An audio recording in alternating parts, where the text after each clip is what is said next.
సత్వంతో వచ్చినాకే గొడవలు. ముగ్గురు ఉన్నారు కదా ఫ్రెండ్స్.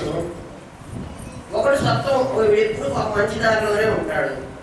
ఒకడు రజస్సు, వీడు ఎప్పుడు ఆవేశం అన్నింటితో ఉంటాడు. వీడు ఎప్పుడు ముందు పోతాడు గబగబా. ఇక్కడ ఏముందో, ఒక కాలం ఉందో, గుంట ఉందో, నిప్పే ఉందో, తేనె ఉందో, పాము ఉందో కొంచెం ఆలోచించరా, గబగబా పరిగెత్తవాకు అంటుంది. ఇది మాత్రం సైలెంట్గా ఉంది. వీళ్ళిద్దరిలో ఇద్దరు కొట్టుకుని చావాలి. మన దగ్గరే ఉన్నారు, వీళ్ళిద్దరు కొట్టుకుని వస్తున్నారు. చూడండి, ఎవడి వైపు ఒకడు గెలుస్తాడు, ఒకడు విన్ చేస్తాడు, ఒకడు పాపం ఓడిపోతాడు. వాడి కర్మ పోనీలే అని వదిలేస్తాడు, వీడు ముందుకు పోతాడు. ఇది వీడి వెంట పోతుంది. శరీరం తమస్సు, దాని పాప స్వతహాగా ఏం తెలియదు. ఈ ముందుకు పోయి వీరితో పాటు తను కూడా కింద పడుతుంది. పడ్డ తర్వాత ఇది అంటుంది, నేను చెప్పా కదా మనలో ఉంటుందో ఉండదో చూడండి, ఆలోచన చేయండి. ఇది జరుగుతుందో మీరు జరగట్లేదు. మొట్టమొదటే ఇది చెప్పిన మాట విని విమర్శించి ఇది తప్పు, ఇది ఒప్పు, ఇది చేద్దాం, ఇది చెయ్యొద్దు అని నిర్ణయించుకుని రజస్సు కొంచెం ఊరుకుంటే అయ్యో అది చెప్తోంది కదా, దానికి కొంచెం తెలివి ఎక్కువ ఉంది నాకంటే, నేను గబగబా వెళ్ళి ఈ తప్పు పనులన్నీ చేసి ఈ శరీరాన్ని దీన్ని కూడా దాంట్లో ఆ గుంతలో పడేసి ఏడిపిస్తున్నా కదా అని కనుక జ్ఞానం ఉంటే అది ఆ మంచి విశ్వ సాక్షిని సాక్షివర్జ్యత, సాక్షిత్వం కూడా వదిలేయమంటున్నాను. సాక్షిగా ఉండు అని చెప్పి మళ్ళీ సాక్షిత్వం కూడా వదిలేయమంటున్నాను. ఏమంటే ఎవరి ఫేవరేటిజం కోసం నువ్వు పనిచేయవా. ఎవరంటే నీ దగ్గరే కుమార గణనాలు అనుభవి కదా, నువ్వు నీ దగ్గర ఎన్ని గణాలు ఉన్నాయి, బెటాలియన్లు ఉన్నాయి. ఈ స్త్రీని కొంచెం చూడండి, ఇంతసేపు వాడు వస్తున్నాడు, ఆర్టిస్టే వీళ్ళకి వస్తారు, వీళ్ళకి పాటలు రాదు, వీళ్ళకి ఏదో మంచిది పెట్టండి. వాడు ఎందుకు మధ్య మధ్యలో మనని డిస్టర్బ్ చేస్తున్నారు. నోరు మూసి పాటలు ఏమంటారంటే ఓం నమో శ్రీ కంఠ,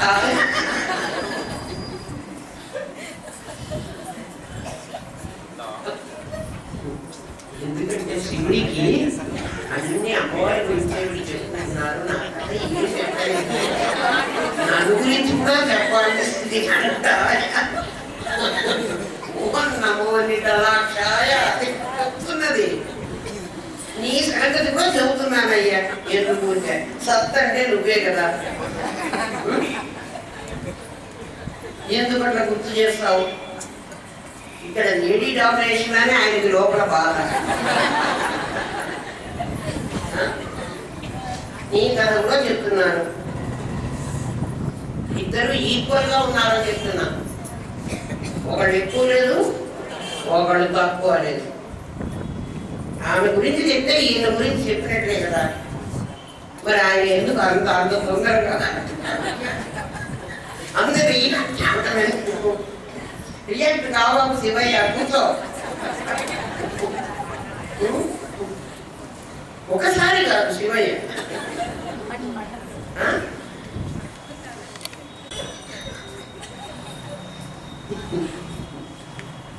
ఆయన గురించి కూడా చెప్తున్నాం కదమ్మా. చిట్టి అని చెప్పినప్పుడల్లా సత్యం చెప్తున్నాం కదా. అయితే సత్తును అడిగేసే చిత్తు వ్యాపించింది అని చెబుతున్నాం. అది సత్యం కూడా అదే. ప్రతి ఇంట్లో కూడా ఇద్దరు ఉండే భార్యాభర్తలు ఎవరి పెత్తనం ఎక్కువ చెల్లుతోందో చెప్పండి. పైకి పాపం మగవాడు పెద్దతనం చెల్లినట్టు కనబడుతుంది, కానీ అంతా అమ్మగారిదే. ఆమె పూరి చేయాలంటే పూరి, ఆమె ఇడ్లీ చేయాలంటే ఇడ్లీ, అంత ఆమె ఇష్టమే. ఆమె ఏం పెడితే అది మీరు తినాలి, లేకపోతే 2 దెబ్బలు వేస్తుంది. ఇట్లయినా దారవా. అందుకని మీరెప్పటి ఇట్లు ఆలోచిస్తున్నాడు.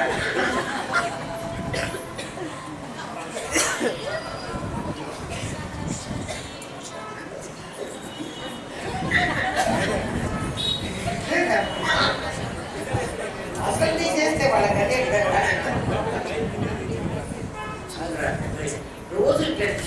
లేదురా, ఒక నిమిషం ప్రసాదిని అంటే వెంటనే అనుగ్రహం ఇస్తుంది. వెంటనే ఎట్లా చెప్తోంది ఆమె అంటే, ఆమె విశ్వసాక్షిని, ఈ ప్రపంచానికంతా ఆమె సాక్షిగా ఉంది. అందుకని ప్రపంచంలో జరిగేటువంటి అన్ని సంఘటనలు ఆమెకు తెలుసు. అయితే సాక్షి వర్జిత, ఆమె ఎందులో కూడా ఇన్వాల్వ్ కావటం లేదు. అన్నీ ఆమె వల్ల జరుగుతున్నాయి, ఆమె మాత్రం ఎందులో ఇన్వాల్వ్ కావటం లేదు. ఇది ఎట్లా అవుతుంది అంటే, కరెంటు వల్లే గీజర్ పనిచేస్తోంది, కరెంటు వల్లే ఫ్రిడ్జ్ పనిచేస్తోంది, కరెంటు దాని అన్ని చోట్ల ఉంటున్నది, కరెంటు వల్లే కంప్యూటర్ పనిచేస్తోంది, కరెంట్ లేకపోతే ఏం పని చేయదు. కానీ కరెంట్ అంటోందిగా నాకు దేవుడు సమానం, దేని మీద నాకు ప్రేమ ఉండాలి. కరెంట్ అంటోంది నాకు గీజర్ మీద ప్రేమ లేదు, ఫ్యాన్ మీద అసలే ప్రేమ లేదు, మరి నువ్వేలా చేస్తున్నావు? అన్నీ చేస్తాను, సాక్షి వర్జిత, నాకు దాని మీద ఎటువంటి అభిప్రాయము లేదు. అది మంచి చేసిందని లేదు, అది చెడ్డ చేసిందని అనుభవించే మీకు కానీ నాకేమీ లేదంటోంది విశ్వసాక్షిని సాక్షి వర్జిత. షడంగ దేవతాయుక్త, వెంటనే మనం ఎక్కడో విశ్వసాక్షిని అయిన అమ్మవారు విశ్వానికంతా అతీతంగా ఏ కైలాసంలోనో మానస సరోవరంలోనో కూర్చునుందేమో అనుకుంటామేమో. ఆమె షడంగ దేవతాయుక్త, షడంగాలలో నీ దగ్గరే ఉంది అంటున్నాడు. షడంగాలు అంగన్యాస కరన్యాసాలని మనం అంటామే. షడంగాలు ఏమిటి అంటే, హృదయాయ నమః, శిరసే స్వాహ, శిఖాయై వౌషటు, కవచాయ నేత్రత్రయాయ వౌషటు, అస్త్రాయ ఫటు. ఇవి షడంగాలు. హృదయము, శిరస్సు, శిఖ, కవచము, నేత్రత్రయము. నేత్రత్రయము మనందరికీ 3 కళ్ళు ఉన్నాయట. ఎక్కడున్నాయంటే 2 కళ్ళు కదా ఉంటాయి అంటే 3 కళ్ళు ఉన్నాయి. సూర్య, చంద్ర, వన్ని, అగ్ని. నీకు కోపం వచ్చిందనుకో, ఎక్కడి నుంచి చూస్తున్నావు? 3వ నేత్రం తెరిచావు. మామూలుగా అయితే చంద్రుడు సూర్యుడు ఒక కన్ను 2 కళ్ళు. వన్ని, అందుకే అది అగ్ని నేత్రం. ఎట్లా అంటే కోపం వచ్చిందంటే ఎదుటి వాడు మాడిపోవలసింది. వాడిని తిట్టడము, వాడిని కొట్టడము, వాడిని నాశనం చేసేదాకా వదలము. నేత్రత్రయాయ వౌషట్ అన్నారు. నేత్రత్రయం 3 కళ్ళు అంటే శివుడికే కాదు 3 కళ్ళు, మనకు కూడా ఉన్నాయి. అంటే ఏమిటి? మనమే శివుడు. కళ్ళు మొదలు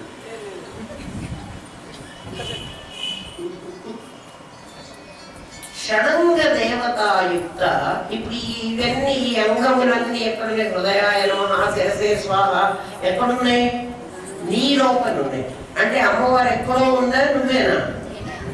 ఎక్కడ మనం పొరపాటు పడతాము అని నువ్వే నువ్వే నువ్వే అని పదే చెప్తున్నారు పాపం. మనమేమో ఇంత చదువుతున్నాం, మరి లలితా సహస్రనామం ఎన్నో ఏళ్ళుగా చదువుతున్నాం, ఎన్నో ఏళ్ళుగా గురు పూజ చేస్తున్నాం. అంగన్యాస కరన్యాసాలు లేకుండా మనమేం పూజ చేయడం లేదు, చేస్తున్నామా? ఒక్కసారైనా దానికి అర్థం ఆలోచించామా? దేవుడు ఎప్పుడు బయట ఉన్నాడని మొక్కడమే మొదలు పెట్టాం, కానీ నేనే దేవుడు అనుకోలేకపోతున్నావు కదా. ఎందుకంటే వ్యాపిని, నువ్వు తర్వాత వస్తుంది, వ్యాపిని చెప్పినప్పుడు చెప్తాను. నామరూపాలను సచ్చిత్తులు వ్యాపించినాయి, అందుకని నామరూపాలే బయటకు పడుతున్నాయి. బంగారం నా దగ్గర ఉంది, నాకు ఉంగరం తీసుకొచ్చి ఇచ్చింది ఒక అమ్మాయి. నేను ఇప్పుడు దాన్ని ఉంగరంగానే చూస్తున్నాను. నిజంగా ఆమె నాకు ఇచ్చింది ఏమిటి? బంగారం ఇచ్చింది. కానీ నేనేం చూస్తున్నాను? ఉంగరం పైన కెంపులు ఉన్నాయా, పచ్చలు ఉన్నాయా, లేకపోతే నగిషీలు ఉన్నాయా, ఉంగరం నాకు సైజ్ ఎంత ఉంది, ఇవన్నీ ఏమిటి? నామరూపాలు. నామరూపాలు ఆక్రమించకుండా, బంగారం ఆక్రమించకుండా నామరూపాలు లేవు. లోపల సచ్చిత్తులు ఆక్రమించకుండా నీ శరీరమే లేదు. కానీ నాకు కనపడుతున్నది, నేను వ్యవహరిస్తున్నది నామరూపాలతో. షాఢ్గుణ్య పరిపూరిత, అందుకని వ్యాపిని అన్నారు. షడంగ దేవతాయుక్త కదా మనం చెప్తుంది. షడంగ దేవతాయుక్త షాఢ్గుణ్య పరిపూరిత. షాఢ్గుణ్యాలతో ఉన్న భగవంతుడివి నీవే. అందుకని ఎప్పుడైనా నేను లలితని కాదేమో అని మాత్రం అనుకోవకండి. ఆమెనే లలిత ఏమో కాదు. లలిత పరమేశ్వరి. ఆవిడ విడో కావచ్చు, ఆవిడ ఇంకోటి రూపంలో ఉండొచ్చు, ఆవిడ వార్ధక్యంలో ఉండొచ్చు. కానీ ఆ చిత్శక్తి ఆమెలో ఉన్నంత వరకు ఆమె పరమేశ్వరే. ఆమెకి నాటకంలో భర్త పోయి ఉండొచ్చు. నాటకంలో భర్త పోతాడు కదా, మనం సినిమా సీరియల్ చూస్తుంటాం. అందులో ఒక ఆమె ఒక విడో వేషం వేసుకొని వస్తుంది. అది వేషం ఆవిడది. సహజంగా ఆవిడ మాట్లాడుతోంది, తిరుగుతోంది, ఆవిడ చైతన్యం ఉండి ఉండాలి, సత్తు కూడా ఉండి ఉండాలి. సచిత్తులు ఇద్దరు ఉంటే ఎవరు విడోని? అందులో ఎవరిని వితంతువుని చేశాం. వితంతువు అంటే తంతువు లేనిది, తంతువు అంటే తాడు. తాడు పెట్టారు, అస్మిత అనే తాడు. ఆ తాడు తీసి పారేశారు అంతే. ఆమె మాత్రం లలితయే. లలిత అంటే లోకాన్ లలతే అతీతి ఇది లలిత. ఈ లోకాలన్నింటినీ దాటి, అంటే లోకాల్లోనూ ఉంది, విశ్వాధిక విశ్వమయి, తత్వాధిక తత్వమయి. ప్రతి వస్తువులోనూ ఉంటుంది, వస్తువుకు అతీతంగా కూడా ఉంటుంది. ఆమె ఉన్నంత వరకు, అంటే ఈ ప్రపంచంలో ఎవ్వరు లేరు, అందరూ సచ్చిత్తులు కలిసిన వాళ్ళే. నీ భావనలో నామరూపాలు చూస్తున్నావు కాబట్టి ఆ అమ్మాయి ఎదురుగా వచ్చిందే మనకు పనే వద్దు. ఏం పని కాదు. అందులో ఉన్న చైతన్య శక్తిని చూడు. నీకు ఎందుకు కాదో నేను చెప్తాను. నీకు చూసే దృష్టి లేదు. ఆలోచించి షాఢ్గుణ్య పరిపూరిత ఎవరు? ఈ షడంగాలు ఎవరికి ఉన్నాయో వాళ్ళు. నిత్య క్లిన్న. ఆ అమ్మవారు ఎటువంటిది అంటే నిత్య క్లిన్న. క్లిన్న అంటే తడిసినది. క్లిన్న అన్న పదానికి అర్థం తడిసినది. దేంతో తడిసిందో తెలిసిన? కరుణ రస ఆర్ద్ర ఆమె పేరు. ఆర్ద్ర అంటే కూడా తడిసింది. ఆర్ద్ర అంటే తడిసింది. దేంతో? కరుణారసంతో. అంటే ఆమె నిత్య క్లీన. ఒకప్పుడు ఎండిపోయి ఒకప్పుడు క్లీనగా లేదు ఆమె.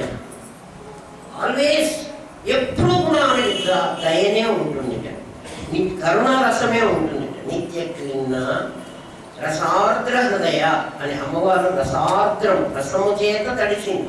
నీళ్లతో తడిసింది కాదు, తడి బట్టలు కట్టుకోలే. ఆమె బట్టలన్నీ తడిసున్నాయి. దేనితో? కరుణారసంతో.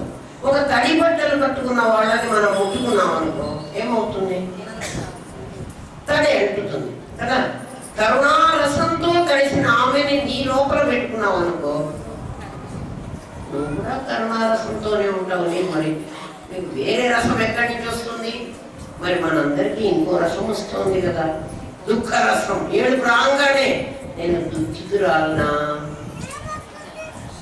వెంటనే ఆలోచించి నీ లోపల నుంచి సమాధానం వస్తుంది. నిత్య క్లీన్నా.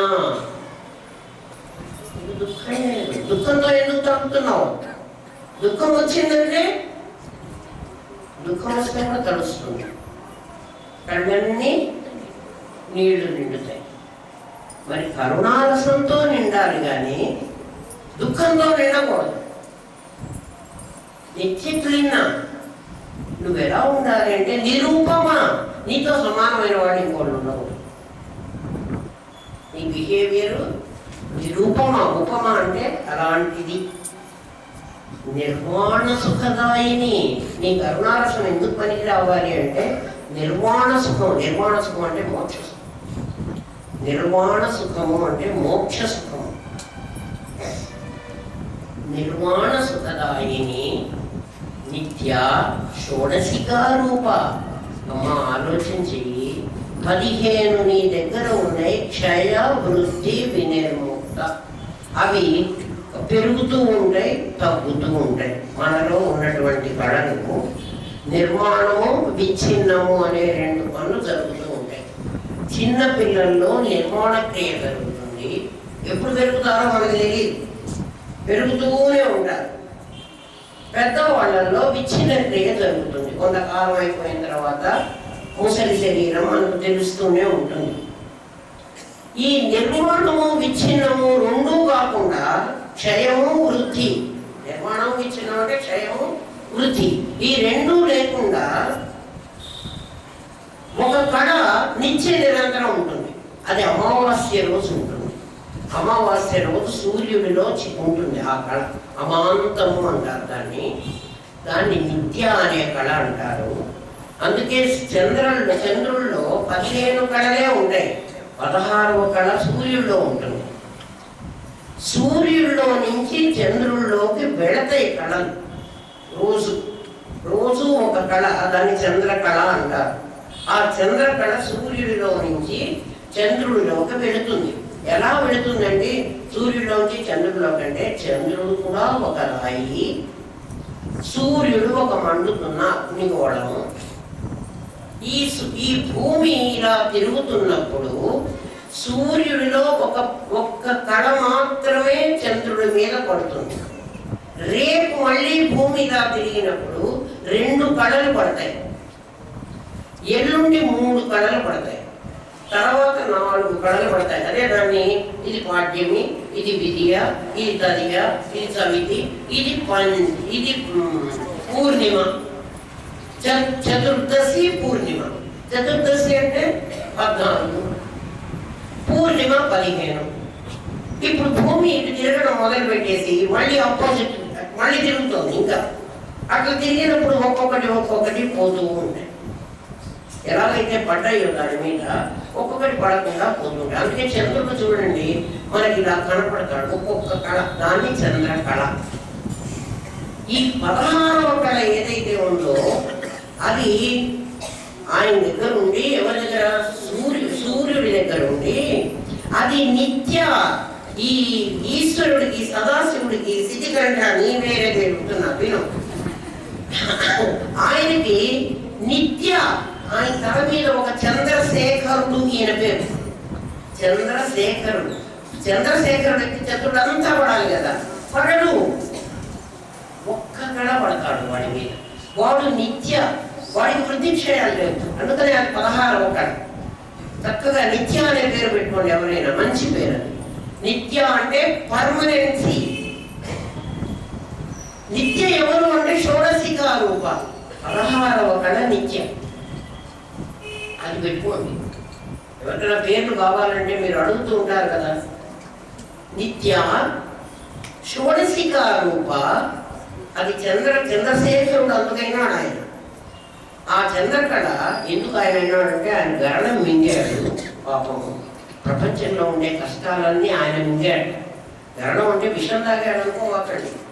ప్రపంచంలో ఉండే కష్టాలన్నీ ఇవి ఉన్నాయిరా, ఇవన్నీ తెచ్చిపెట్టాను. అవన్నీ కనుక ఆయన మింగినట్లయితే, ఒకవేళ లోపలికి కడుపులోకి మింగినట్లయితే అక్కడున్న లోకాలన్నీ గ్రహించిపోయాయి. మీకు ఎప్పుడైనా కష్టం వస్తే, కష్టం అని చెప్పానే నిన్న, కష్టం అంటే కరెంటు పోవడం కష్టం, పై మనిషి రాకపోవడం కష్టం కాదరా. పంచక్లేశాలని నిన్న చెప్పుకున్నాం. ఈ పంచక్లేశాలు ఎప్పుడైనా వచ్చినాయి అని మనకు అనిపిస్తే అసలు మనకి రావు. ఎందుకు రావు అంటే ఆ చంద్రశేఖరుడు కంఠంలోనే వాటిని ఆపేశాడు. వాటిని లోపలికి మింగితే మనకు వస్తాయి, అసలు రావు.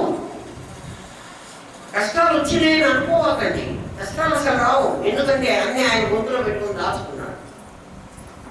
అవన్నీ ఆయన్నే బట్టి పీడిస్తున్నాయి. ఎట్లా బట్టి పీడిస్తున్నాయి? తమస్సుగా బట్టి పీడిస్తున్నాయి. అందుకని కథ మనకి చెప్తారట. ఆ గరణం శివుడు మింగాడు, మింగగానే ఆయనేమో మూర్చిపోయినాడు, ఆయన శక్తి లేకుండా పోయింది. అక్కడే అమ్మవారు వచ్చి వెంటనే ఆయన ఆలింగనం చేసుకుంది, ఆయనకి శక్తి వచ్చింది, ఆయన లేచాడు. అమ్మవారు ఏమిటి ఆలింగనం చేసుకోవడం అంటే ఆయనకి శక్తి రావడం ఏమిటి? అమ్మవారు అంటే శక్తి. ఆ శక్తి ఆయనలో ఆ కష్టాలు లోపలికి పోకుండా అది ఆపేసింది. అది లోపలికి మింగేశాడు అనుకోండి, శివుడు గనక అది మింగాడు అనుకున్నాము ఒకవేళ, లోపల ఏమున్నాయి జగజ్జాలం అంతా మనందరం అందులోనే కదా ఉన్నాం. మరి అవన్నీ మనకే కదా ఆ విషయం మనకు సోకాలి. మరి మన అందరికీ విషయం సోకలేదు. ఎందుకని మనం అమృత తుల్య స్వరూపులం, మనం సత్యమనం కాదు. మరి ఈ చావడం ఏమిటండి? చావడం మన అజ్ఞానం వల్ల మనం చస్తున్నామని అనుకుంటున్నాం. చూడండి అలా అజ్ఞానం అంటే ఏమిటి అంటే, నిద్ర పట్టింది కదా మనకు. నిన్న నిద్రపోయినాం, ఇవాళ నిద్ర లేచాం. ఆ నిద్ర పోవడము అనేటువంటి ఒక సంఘటన మూలంగా అది నిన్న అయింది, ఇది ఇవాళ అయింది. నిద్ర పోకపోతే రోజు ఒకటే ఉంటే నిన్న ఇవాళ లేవు. మధ్యలో నిద్ర పోబట్టి నిన్న ఒక రోజు ఇవాళ ఒక రోజు అయింది. ఆలోచించి అలా మరణం అనేటువంటి నిద్ర పోబట్టి ఇది ఒక జన్మ, ఇది లేకపోతే మనకు అన్ని జన్మలు లేవు. మనం అసలు ఇన్నిసార్లు పుట్టలే. ఒక్కసారి నువ్వు జీవుడు అయినావు. జీవుడు అవలేసలు నేను జీవుడు అయినానని నేను అనుకున్నాను. ఎందుకు అంటే ఆ విషయం ఇదే కొద్దిగా ఆ విషయం నాకు సోకి దాని తాలూకు కొంచెం తగిలి నాకు ఈ జీవత్వం వచ్చింది. జీవత్వమే విషయం. నిన్ననే చెప్పుకున్నాం మనం. అంటే క్లేశాలు ఏమిటి? నేనెవరో నాకు తెలియకపోవడం, పరిమితమైన శరీరాన్ని నేను అనుకోవడం కదా, అవిద్య, అస్మిత, రాగ, ద్వేష, అభినివేశ. ఇవన్నీ మనకు ఉన్నాయా లేవా? ఉన్నాయి. కొద్దిగా విషం సోకింది. ఆ కొంచెం విషయం వేరే పుట్టుకుంటే మృత్యోర్మా, అందుకని నేను మృత్యువునైనాను. అమృతం గమయ, నేను అమృతత్వాన్ని సాధించుకుంటే పోతుంది. నిత్య షోడశికారూప శ్రీకంఠార్థ శరీరిణి. శ్రీకంఠం, శ్రీ అంటే విషం. శ్రీ అంటే చాలా మంచిది అనుకుంటారు. శ్రీ అంటే మంచిది అనే అర్థం కూడా ఉంది, కానీ శ్రీ అంటే విషం. శ్రీకంఠుడు అంటే విషము కంఠంలో కలవాడు. శ్రీ అంటే విషం. అందుకని శ్రీ విడిగా రాయకూడదు, శ్రీహి అని రాయాలి. శ్రీ రాసి 2 సున్నాలు పెట్టాలి. మనకి గృహప్రవేశాలకి దానికి వస్తే పురోహితులు చూడండి, సంస్కృతంలో శ్రీ రాసి 2 చుక్కలు పెడతారు. ఒట్టి శ్రీ రాయకూడదు. మీరు ఎవరైనా రాసుకుంటారేమో గుర్తుపెట్టుకోండి. ఒట్టిగా శ్రీ అంటే విషం. శ్రీకంఠార్థ శరీరిణి, శ్రీకంఠుడు అంటే విషం కంఠంలో కలవాడు. శ్రీహి అస్తు, శ్రీరస్తు. శ్రీహి అస్తు లేకపోతే రాదు అక్కడ. శ్రీరస్తు, శుభమస్తు అని శుభ్రేఖలో రాస్తాం. శ్రీహి అని రాయొచ్చు కదా, అలా రాయం. శ్రీహి రాయొచ్చు, శ్రీ రాయం. తెలియని వాళ్ళు శ్రీ అని రాస్తారు. అంటే ఈ విషయంతో స్టార్ట్ చేసుకున్నాం అని. తెలియకపోతే అంతేనారా, అందుకే తెలుసుకోండరా అనేది. శ్రీహి అని రాయొచ్చు, అంటే విసర్గం రాయాలి. శ్రీహి అస్తు, శ్రీరస్తు, శుభమస్తు. శ్రీకంఠార్థ శరీరిణి, శ్రీకంఠుడు అంటే శివుడు, గరళము కంఠమందు కలవాడు. ఇక్కడ కూడా చూడండి, ఆ విషం వచ్చిందిట. పాల సముద్రంలోంచి మధిస్తూ ఉంటే విషం వచ్చిందిట. విషాన్ని ఎవరు తాగాలి అని అందరూ ప్రశ్నలు వేసుకున్నారు. సూరప్ప సువాసి, పేరప్ప పెద్దవాడు, అన్న అభిమానస్తులు, తమ్ముడు తనకంటే చిన్నవాడు. మరి కోళ్ళకంప ఎవరికి ఎత్తారా అంటే అవ్వకెత్తాలిగా.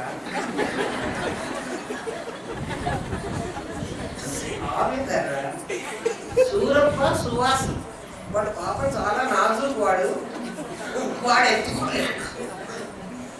పేరప్ప పెద్దవాడు, అన్న అభిమానస్తులు, తమ్ముడు తనకంటే చిన్నవాడు. ఇంకా కోళ్ళకంప ఎవరెత్తుకోవాలి?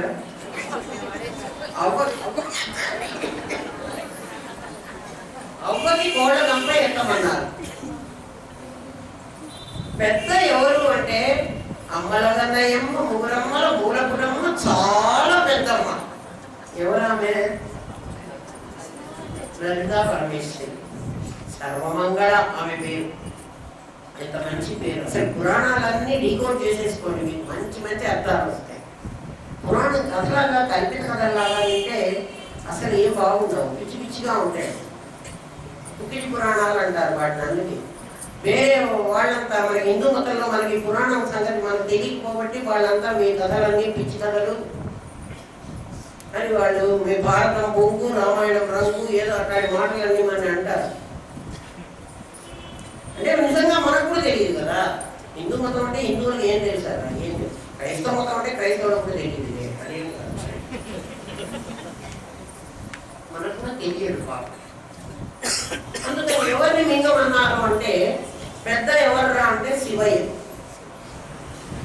ఎందుకంటే అమలగమయం అంటే ఆమెతో ఈక్వల్ గా వాళ్ళిద్దరూ సేమ్, ఒకే వయస్సు ఉన్నవాళ్ళు. అందులో ఒకళ్ళ పెద్ద ఒకళ్ళ చిన్నమ్మ కాదు, ఇద్దరు ఒకసారే పుట్టారు. ఆయన నారాయణ, ఈమె నారాయణి. ఆయన విష్ణువు, ఈమె విష్ణుమాయ.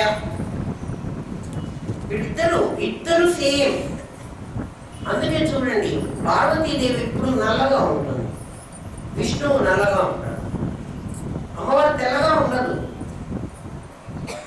నల్లగా ఉంటుంది పార్వతీదేవి. ఎప్పుడైనా నారాయణి అన్నప్పుడు ఆమె నల్లగా ఉంటుంది.